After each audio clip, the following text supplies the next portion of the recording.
travail, c'est la santé.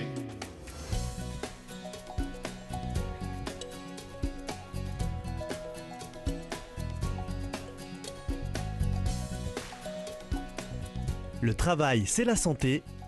Laurent Garnier.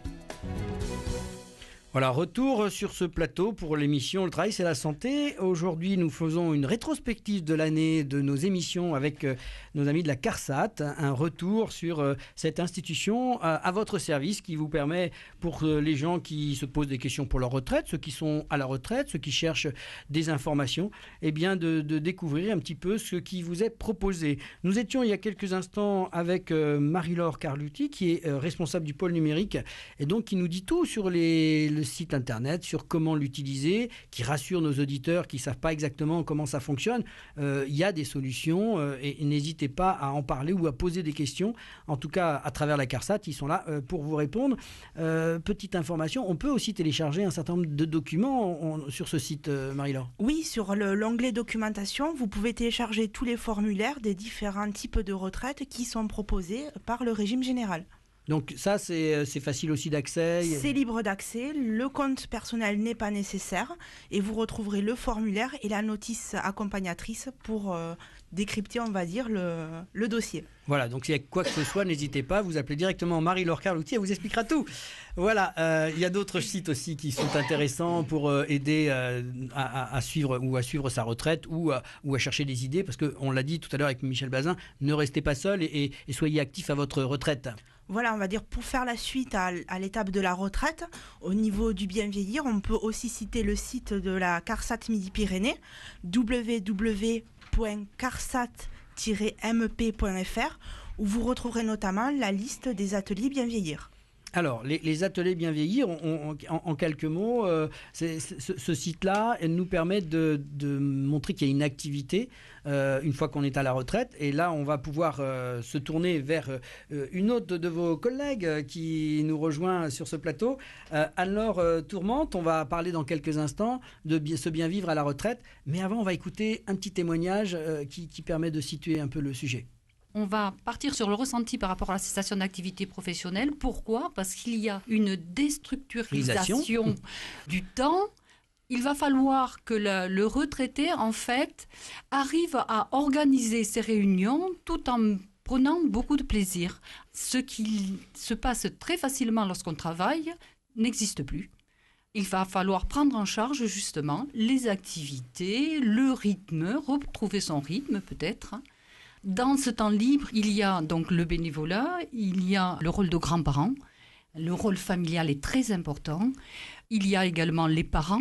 Ce temps libre va être partagé entre toutes les personnes qui gravitent justement autour du retraité, qui savent qu'aujourd'hui le retraité a du temps. Le couple, très important également de parler du couple quand on est à la retraite. Et on aborde également la solitude, puisqu'il y a des personnes qui arrivent à la retraite, qui sont seules. Quelquefois c'est une solitude choisie, quelquefois pas. On vient de se séparer de son conjoint, on vient de perdre son conjoint. Et la retraite qu'on envisageait à deux, on va l'envisager seul.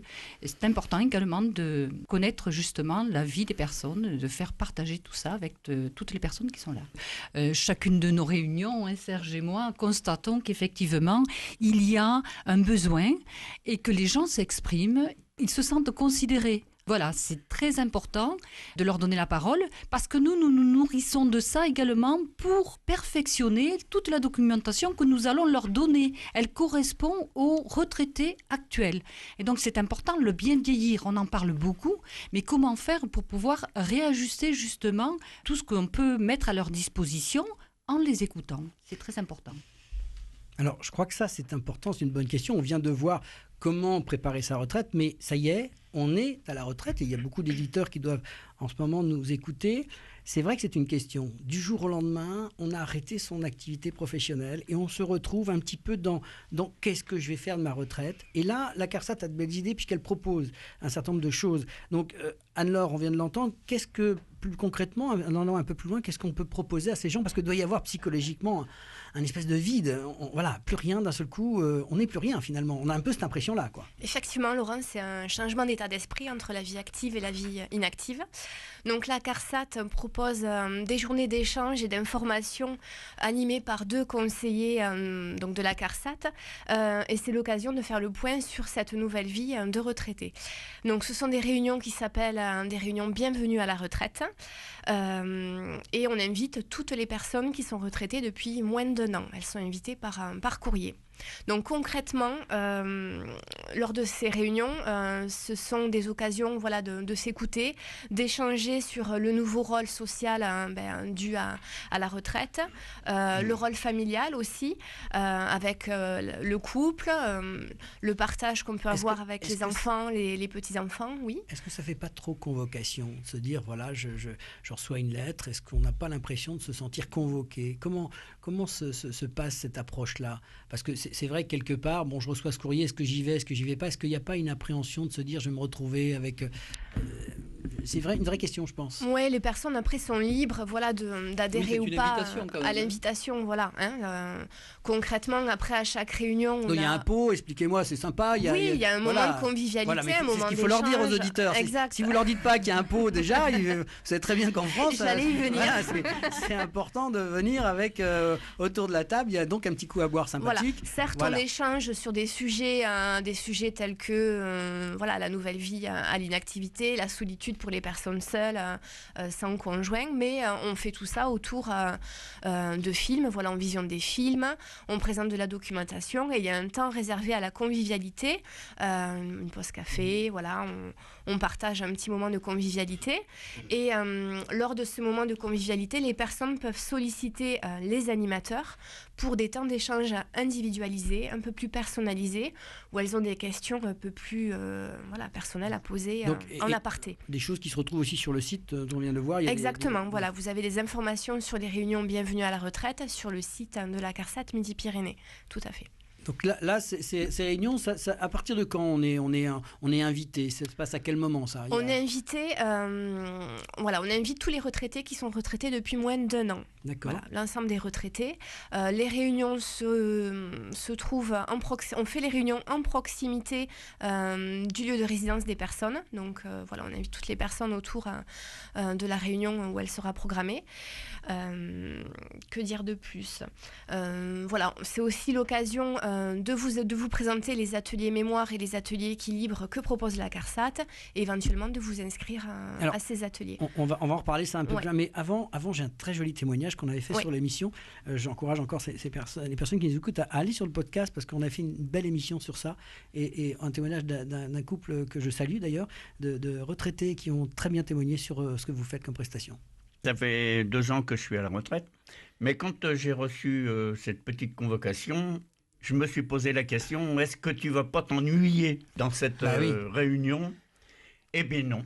Franchement, l'animateur était convivial et puis il nous a mis à l'aise tout de suite. Le travail, c'est quelque chose que j'ai perdu et il fallait que ça arrive et je m'en suis accommodé quand même. Moi, je l'attendais, cette retraite. Je l'attendais parce que j'avais pas de ressources. Je me suis occupée de notre fils qu'on a eu assez tard. J'avais 34 ans quand j'ai eu mon fils.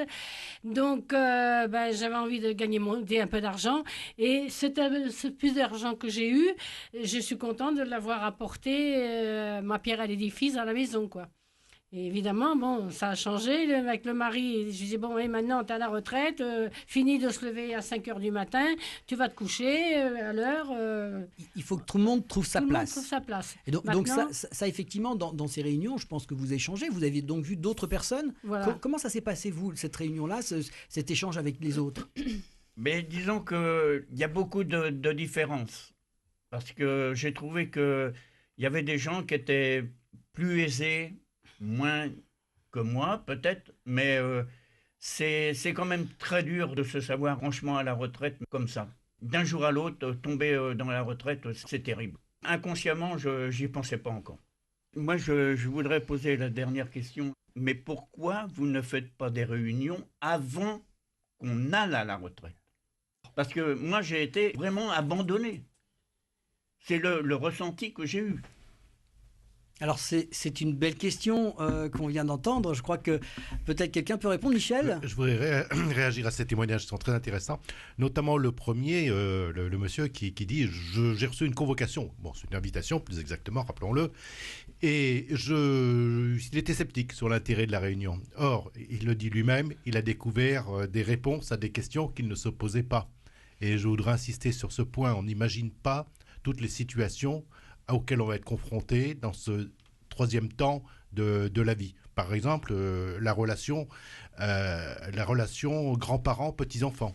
Voilà, les contraintes qui peuvent être, qu'on peut croire comme être les sollicitations des enfants pour la garde des petits-enfants. Oui, papa, tu peux me garder, ma fille.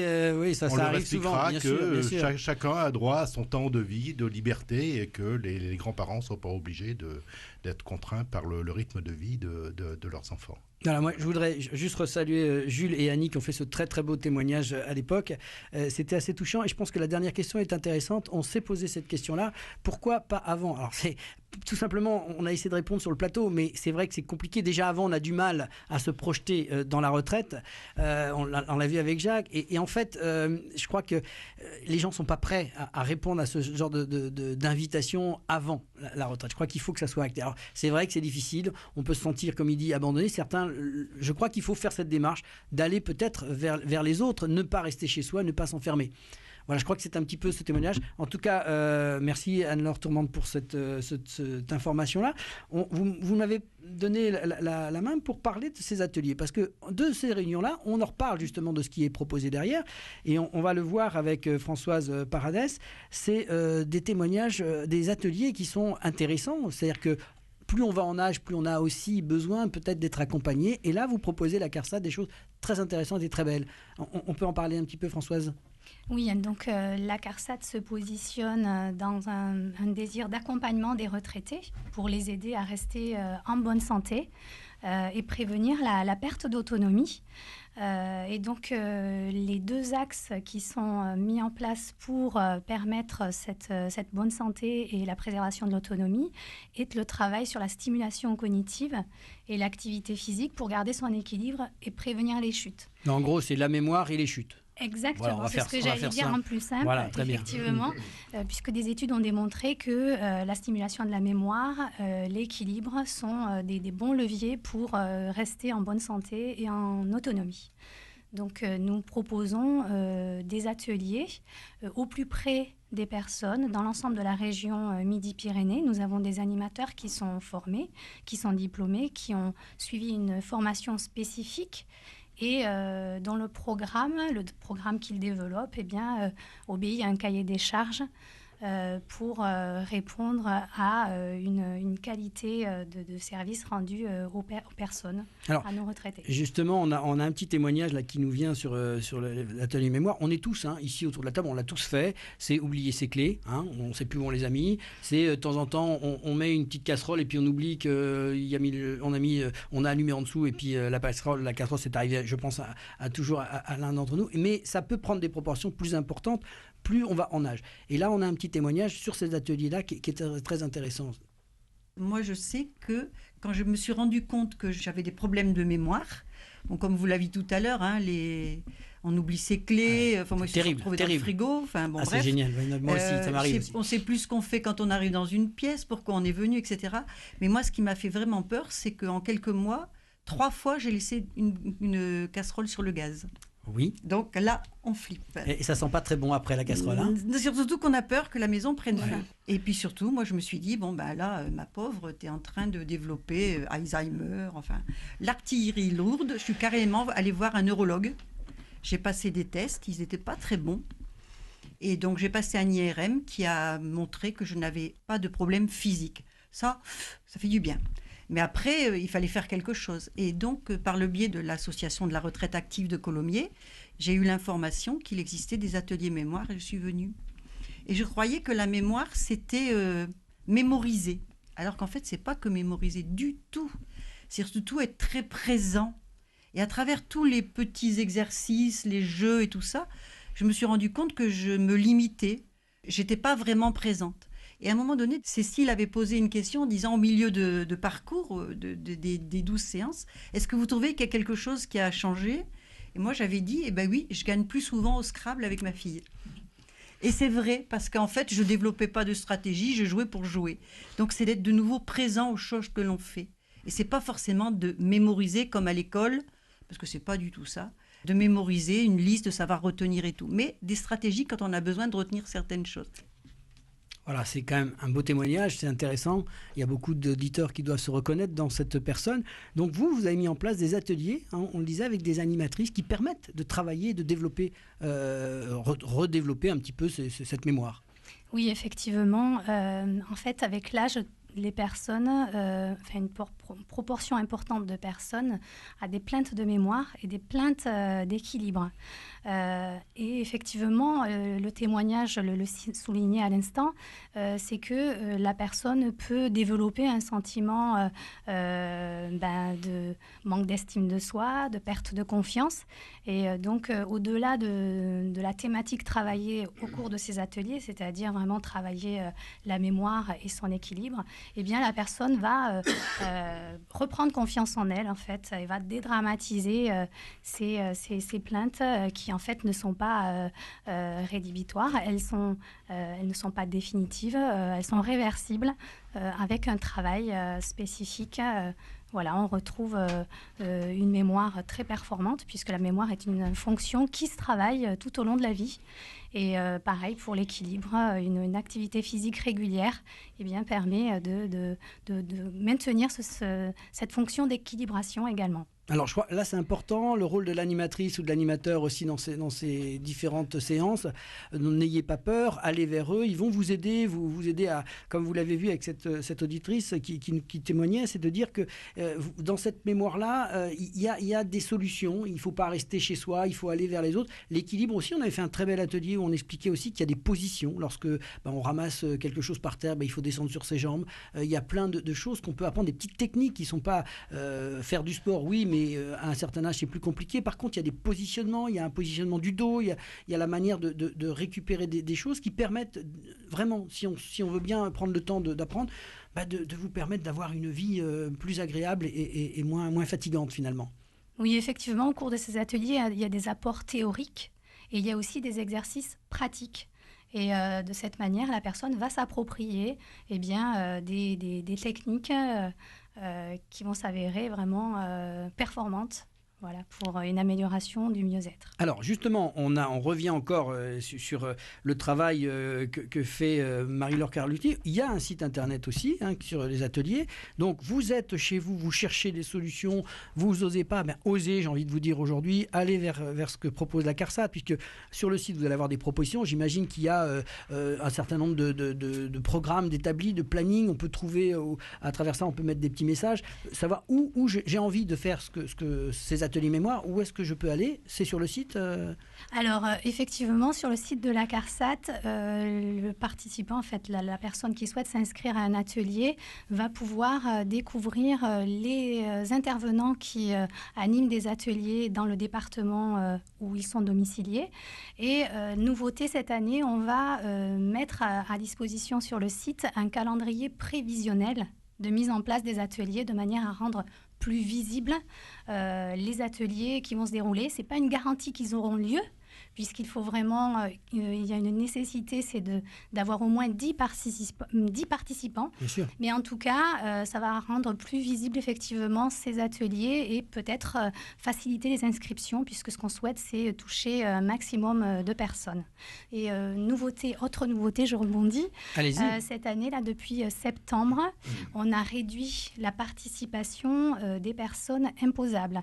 Donc, pour une série de 12 séances, on demande une participation financière de 36 € de chacun, et les non imposables voient cette participation réduite à 16 € afin que les revenus ne soient pas un frein à l'inscription. Donc n'hésitez plus, bougez avec la CARSAT, j'ai envie de dire. C'est l'occasion de sortir de chez vous, de ne pas rester à vous poser plein de questions. Je crois que justement c'est l'occasion d'aller vers les autres. On a quitté un milieu professionnel, on tombe dans une autre vie, mais cette vie elle est riche aussi et c'est des idées qui vous sont proposées. Donc n'hésitez pas à aller dans cette direction. Michel Bazin, on a fait un tour un peu rapide sur ce qu'on a vu là, mais ce sont des sujets qu'on a déjà abordés et qu'on continuera probablement à travailler parce que des questions il y en aura toujours. L'évolution, elle est là, puisque la CARSAT est obligée aussi de se remettre en cause à chaque fois. Il y a plein de choses qui tombent et qui viennent aussi de nos gouvernants qui nous imposent un certain nombre de lois ou de règlements qui changent, qu'on l'a vu tout à l'heure, ce changement de loi qui pose un certain nombre de problèmes. Quelles sont un peu les perspectives d'avenir, puisqu'on a fait un peu ce tour de table, par rapport à la CARSAT, quels sont les grands sujets, les grands chantiers en fait à venir ? Alors, Laurent, je voudrais déjà insister sur, parmi les points qu'on a évoqués, sur la nécessité pour nos auditeurs, pour nos futurs retraités, pour l'ensemble de nos publics, la nécessité pour eux d'utiliser nos services dématérialisés. Alors, on nous reproche parfois les difficultés d'accès physique, mais il faut bien réaliser que c'est pas le mode de relation, il est rassurant, certes, mais c'est pas toujours le mode le plus efficient. Quand un futur retraité ou quelqu'un qui est en pleine activité mais qui veut se projeter sur son temps de retraite, qui veut savoir où il en est des cotisations versées, il trouve des informations précises qui est personnalisées sur le site qu'il ne pourra pas presque avoir aussi bien en direct. Et puis, il peut les exploiter à son rythme, y revenir, voilà. Et puis, lui, il a moins d'excuses parce qu'a priori, c'est une génération qui connaît l'informatique, si elle est encore en activité. Oui. Aujourd'hui, on peut dire que 95% des gens qui travaillent dans la vie professionnelle touchent un ordinateur à un moment donné. Tout à fait. Alors, on a un peu plus de difficultés sur l'usage de ces moyens d'information, sur ces médias, avec les personnes qui sont déjà à la retraite. Voilà. Mais heureusement, on constate un progrès fulgurant. Les gens qui ont moins de 70 ans, ils sont informatiques. Et ils vont sur les sites. Alors justement, vous avez travaillé, vous, la CARSAT, sur ces sites-là, puisque vos sites ont été améliorés, il y a tout un tas de travail qui a déjà été fait avec la CARSAT, et ce site est en train encore de toute façon se développer. Oui, et puis non seulement la CARSAT, mais tout le réseau branche retraite, puisque finalement la Caisse nationale d'assurance vieillesse, dont on dépend, laquelle on est rattaché, elle-même anime développe un site qui est de plus en plus précis. Et à travers le site L'Assurance Retraite, que citait tout à l'heure Marie-Laure, qu'on revient sur les informations régionales qu'on enrichit au niveau de Midi-Pyrénées. Voilà. Alors donc ça, c'était un message à passer particulièrement à notre population de futurs retraités ou de retraités. Au niveau des entreprises, je crois que le message, c'est utiliser les services des préventeurs, mais ça, la plupart des entreprises savent le faire. Peut-être un peu moins les TPE, qui disposent de moins de moyens, de moins de temps, mais je ne peux que les inviter à bénéficier des programmes que l'on développe, que ce soit des programmes nationaux ou régionaux. Nationaux parce que ce sont des problématiques qui concernent l'ensemble de la population française, par exemple ce qu'on appelle les TMS, les troubles musculo-squelettiques, qui est une vraie problématique dans le monde du travail et qui va croissante. Et puis des programmes régionaux parce qu'il y a des problématiques plus spécifiques en Midi-Pyrénées, qui est un territoire différent de la région Rhône-Alpes ou la région parisienne. Voilà, donc ne pas hésiter à prendre contact avec nos préventeurs. Après, comme vous le disiez, on a des contraintes nationales, des obligations surtout vis-à-vis de nos publics. Et on a le souci à la Caisse régionale, à la CARSAT, comme je pense d'ailleurs dans l'ensemble du réseau sécurité sociale, on a toujours le souci du public, de l'assuré. Et donc, notre objectif premier, c'est d'améliorer la qualité de nos services, de maîtriser nos activités et de les enrichir tout en réalisant des économies. Alors c'est une problématique auxquelles sont confrontées beaucoup d'entreprises, beaucoup d'entreprises, voire de services.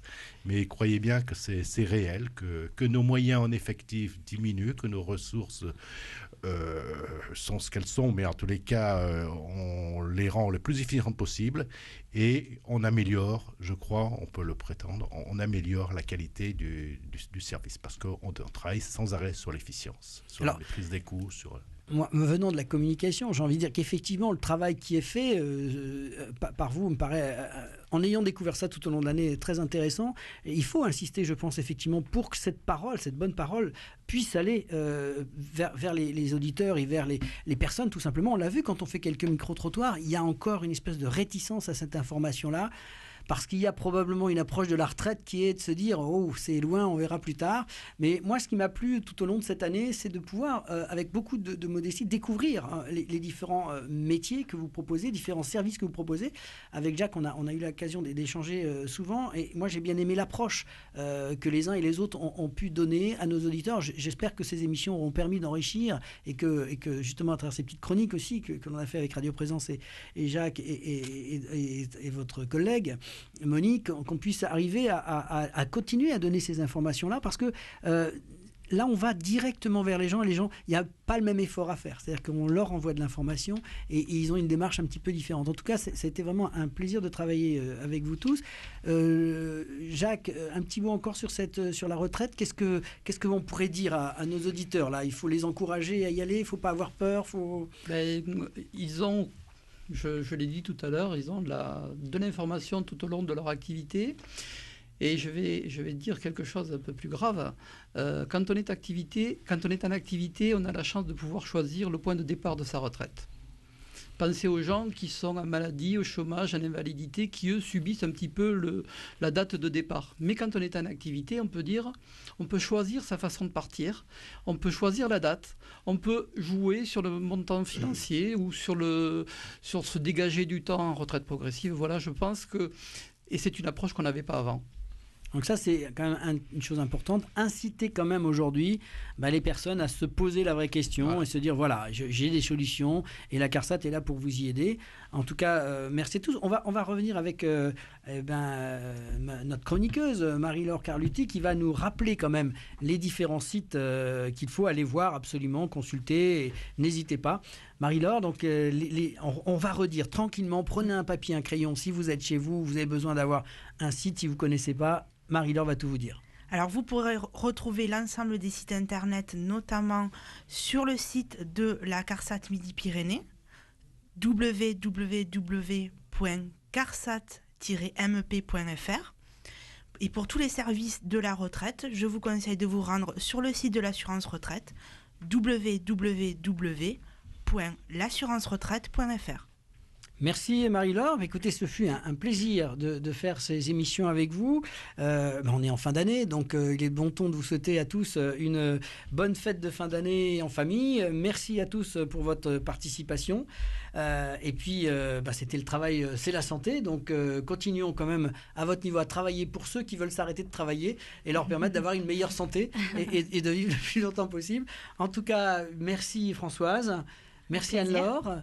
Michel Balin, merci de votre participation. Merci, Jacques, merci chroniqueur. Et Marie-Laure, écoutez, merci de cette présence sur l'antenne de Radio Présence.